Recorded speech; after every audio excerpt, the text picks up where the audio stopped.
Sir dysbiosis అంటే ఏంది? సిబో అంటే ఏంది? డిస్బయోసిస్ అంటే బ్యాక్టీరియా యొక్క నంబర్ అయితే బ్యాడ్ బ్యాక్టీరియా పెరగడం లేదా డైవర్సిటీ అంటే గట్లో ఉండాల్సినంత బ్యాక్టీరియా ఉండకపోవడం ఇవన్నీ కూడా డిస్బయోసిస్.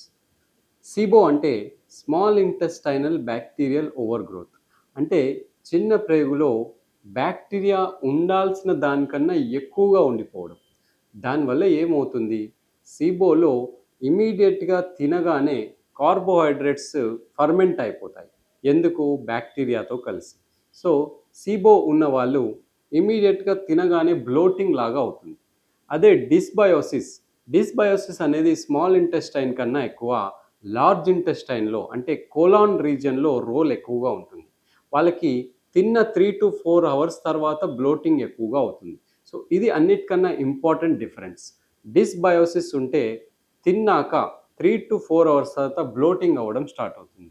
సిబో అంటే స్మాల్ ఇంటెస్టైన్ బ్యాక్టీరియల్ ఓవర్ గ్రోత్లో ఇమీడియట్గా తిన్న 15 నుంచి 30 నిమిషాల్లో బ్లోటింగ్ స్టార్ట్ అవుతుంది.